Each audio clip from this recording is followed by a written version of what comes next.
Hello friends, स्वागत है आपका आपके अपने लीगल चैनल सोच पर प्रहार में। मैं हूं दोस्तों सनी शर्मा। और दोस्तों आज मैं आपसे कुछ प्रैक्टिकल बात करने आया हूं। दोस्तों अभी क्या हो रहा है, आप देख रहे हैं हमारा जो एनवायरनमेंट चल रहा है उसके अंदर मैट्रिमोनियल रिश्ते लगातार बिगड़ रहे हैं।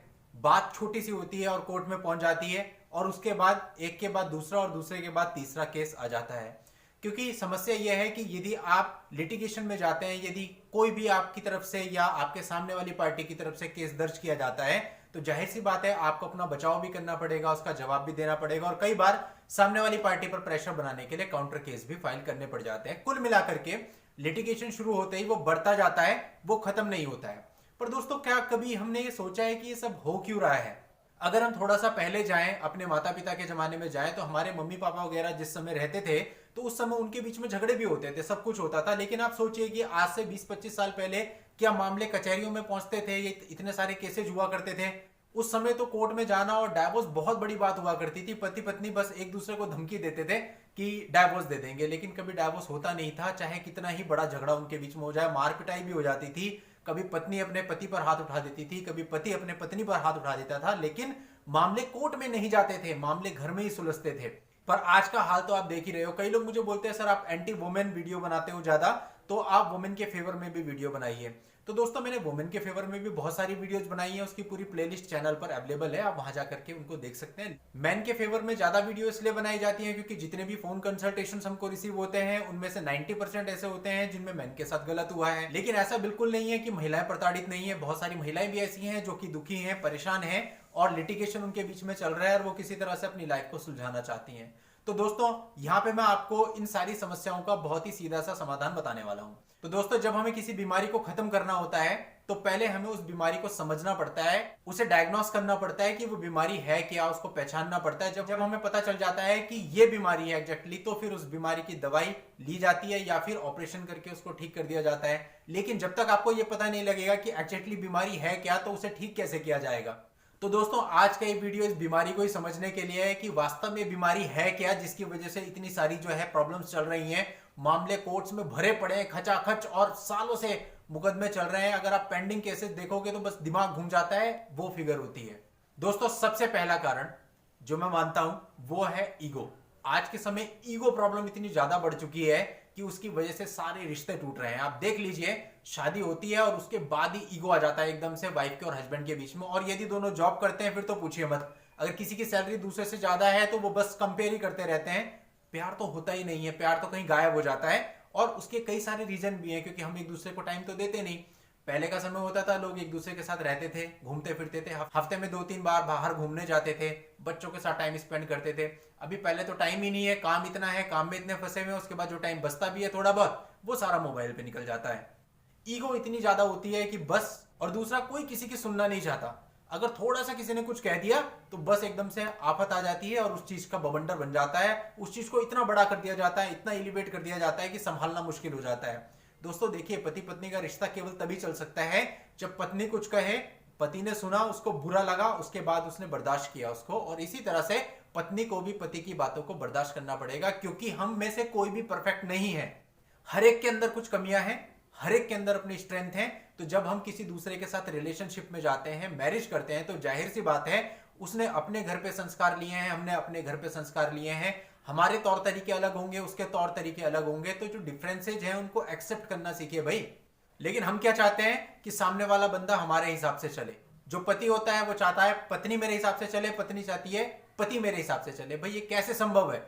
पिछले 20 से 25 साल वो अपने पेरेंट्स के पास रहे हैं, पति अपने माँ बाप के पास रहा है, पत्नी अपने माँ बाप के पास रही है, अपने घर के तौर तरीके उनको मालूम है। तो जाहिर सी बात है डिफरेंस आएंगे। उन डिफरेंसेज को रिस्पेक्ट देना सीखिए। अगर डिफरेंसेज है भी, आपको कोई बात कहनी भी है तो उसको प्यार से कहिए, लड़िए मत उस चीज के लिए कि तुम ऐसा करते हो, तुम ऐसा करते हो, तुम ऐसा करते हो, और किसी पर प्रेशर मत बनाइए। वो जैसा है उसको वैसा एक्सेप्ट करिए, तब आपके रिश्ते चलेंगे। और जाहिर सी बात है जब आप किसी एक व्यक्ति को रिस्पेक्ट देंगे तो वापसी में वो भी आपको रिस्पेक्ट देगा। जब आप किसी एक व्यक्ति को गाली देंगे तो वो भी वापसी आपको गाली देगा। तो दोस्तों बहुत सारी चीजें इस बात पे डिपेंड करती है। और कई बार तो ऐसा भी होता है कि सामने वाला हमसे जो है गलत तरीके से बात कर रहा है, लेकिन हम फिर भी प्यार से बात कर रहे हैं, तो एक समय के बाद उसको रियलाइज होता है कि नहीं। दूसरा दोस्तों सबसे बड़ा रीजन है ये पेरेंट्स को रिस्पेक्ट ना देना। कोई किसी के पेरेंट्स को रिस्पेक्ट नहीं देता। पति पत्नी के माँ बाप को बिल्कुल गैर समझता है और पत्नी पति के माँ बाप को बिल्कुल गैर समझती है। कई मामलों में ये होता है कि पत्नी बड़े आराम से कह देती है कि अपने माँ बाप से अलग हो जा और उसके बाद हम लोग साथ में रहते हैं। तो भाई थोड़ा सा सोचिए, जिस व्यक्ति को उसके माँ बाप ने जन्म दिया, पाल पोस कर इतना बड़ा किया कि वो आज अपने पैरों पे स्टैंड करता है, आपसे शादी करी है, आपको कमा के खिलाने लायक है, वो अपने माँ बाप को कैसे छोड़ देगा? क्या कोई माँ बाप को छोड़ सकता है? अगर आपसे बात बोली जाए कि आप अपने माँ बाप को सदा के लिए छोड़ दीजिए, तो क्या आप छोड़ देंगी? तो लड़के के लिए कैसे पॉसिबल है ये कि वो अपने माँ बाप को छोड़ दे, अपने माँ बाप को भरण पोषण ना करे? और कई मामले ऐसे भी आते हैं जिसमें लड़की कहती है कि तुम अपने माँ बाप को खर्चा क्यों दे रहे हो? अरे भाई, माँ बाप ने पूरी जिंदगी लगा दी इतना बड़ा करने में, अगर वो माँ बाप को खर्चा नहीं देगा तो कौन देगा? बुढ़ापे में माँ बाप के पास पैसा कहां से आएगा? वो कैसे अपना गुजारा करेंगे, कैसे अपना भरण पोषण करेंगे? थोड़ा सा सोचिए, थोड़ा दिमाग लगाइए और इंसानियत भी रखिए। ऐसा बिल्कुल नहीं है कि पति जितना भी कमा के ला रहा है वो सारा वो आप दोनों पे लगा दे, अपने में और अपनी पत्नी पे, अपने बच्चों पे खर्च कर दे और माँ बाप की जिम्मेदारी को भूल जाए। ऐसा तो दोस्तों मैं सलाह दूंगा किसी को भी नहीं करना है। भाई, जिन माँ बाप ने पाल करके आपको इतना बड़ा किया है, उनके लिए पहली जिम्मेदारी आपकी बनती है। उनको तो आपको किसी हाल में नहीं छोड़ना है, हर प्रकार से उनकी पूरी सेवा करनी है। इसके बाद दोस्तों आता है लड़की के माँ बाप, यानी कि आपके सास ससुर। अब उन्हें सास ससुर मानना बंद कीजिए, उनको भी माँ बाप मानिए। उनकी भी डिसरिस्पेक्ट बिल्कुल मत कीजिए। यदि वो आपको कुछ कह भी देते हैं तो वो आपसे बड़े हैं, चाहे वो लड़की के सास ससुर हो, चाहे वो लड़के के सास ससुर हो, उनको अपने पेरेंट्स की तरह रिस्पेक्ट दीजिए। जब मन में सम्मान होगा तो लड़ाइयां झगड़े नहीं होंगे। और साथ ही साथ मैं उन सास ससुर से भी कहना चाहता हूं जो कि समय समय पर अपनी बहू को ताने देते रहते हैं, कोसते रहते हैं या किसी ना किसी तरह से नीचा दिखाने की कोशिश करते हैं। समझ लीजिए, बुढ़ापे में हैं आप अपने, आपका बुढ़ापा खराब हो जाएगा। पूरी जिंदगी निकल गई आपकी और अब जीवन के केवल कुछ साल बचे हैं। तो ये कुछ साल बचे हैं, ये तरीके से आप जी लीजिए ताकि आपको यहां भी रिस्पेक्ट मिले और मरने के बाद ऊपर जाने पर भी भगवान के यहाँ पे रिस्पेक्ट मिले। अगर आप ऐसे काम करेंगे कि बहुओं को इस तरह से ट्रीट करेंगे तो ना आपको यहां पर कुछ मिलेगा ना वहां जाकर के कुछ मिलेगा। अगर कोई लड़की अपना सब कुछ छोड़ के आपके घर में आई है तो उसको अपनी बेटी की तरह रखिए, अपनी बेटी ही मानिए।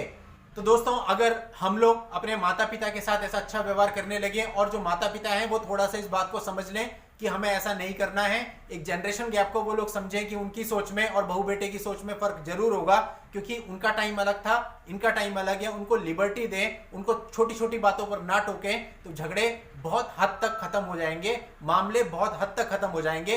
कोर्ट कचहरी का हम लोगों का काम भी थोड़ा सा कम हो जाएगा, अच्छा हो जाएगा, हम लोग को भी थोड़ा सा रिलीफ मिलेगा।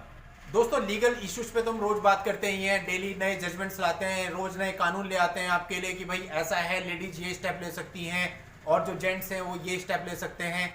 लेकिन दोस्तों, सही बात यह है कि लिटिगेशन हल नहीं है। लिटिगेशन में तो हमको तब जाना पड़ता है जब कोई हमसे पूछ रहा है कि भाई मेरी वाइफ ने मेरे पर इतने केस कर दिया है, कोई वाइफ कह रही है कि मेरे पति ने ऐसा कर दिया है, तो हमारे पास भी कोई रास्ता नहीं होता। जाहिर सी बात है, कानून की काट कानून से ही देनी पड़ती है। अब उस समय पे हम उसको ये नहीं कह सकते कि भाई आप अच्छे तरह से रहिए, प्यार से रहिए, लेकिन ये बात अभी इस स्टेज पर हम आपको समझा सकते हैं, क्योंकि बहुत सारे लोग ऐसे होंगे जिनके घर में ये सब विवाद अभी चल रहे होंगे, मामले ऐसे होंगे जो संभल सकते हैं, तो भैया उनको संभाल लीजिए। वरना जिन लोगों के मामले कोर्ट में चल रहे हैं, आप उन लोगों से पूछ के देखिए उनका क्या हाल है।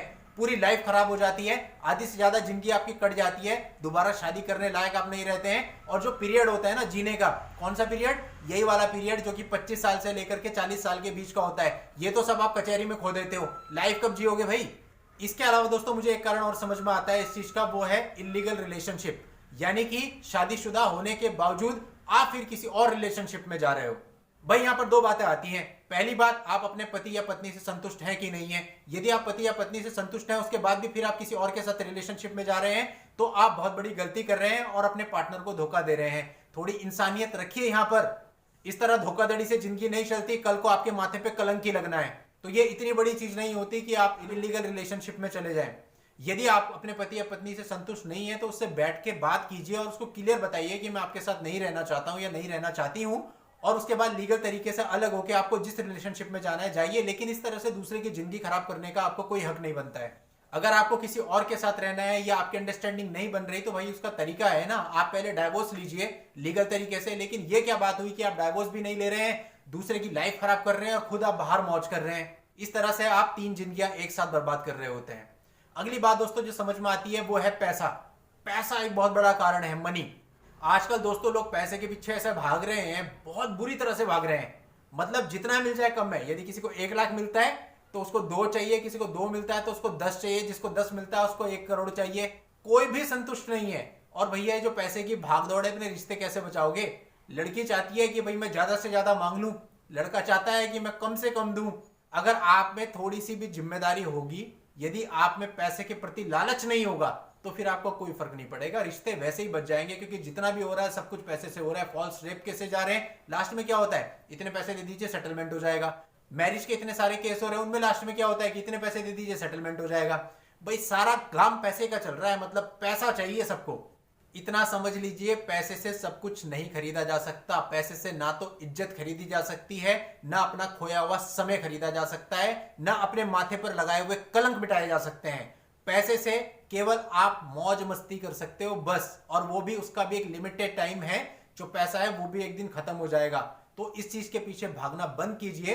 पैसा जितना आपके पास है ठीक है, लेकिन उस पैसे के साथ साथ अपने रिश्तों को बचाइए।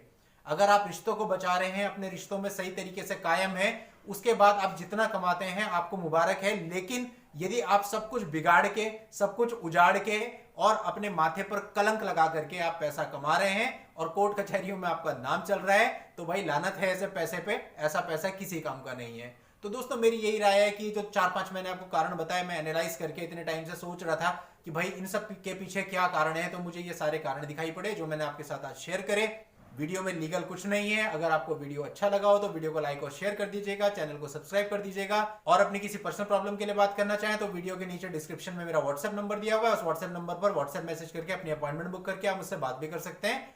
नेक्स्ट वीडियो में कुछ लीगल जानकारी के साथ मैं आपसे फिर मिलता हूं। तब तक के लिए goodbye and thank you for watching. Take care.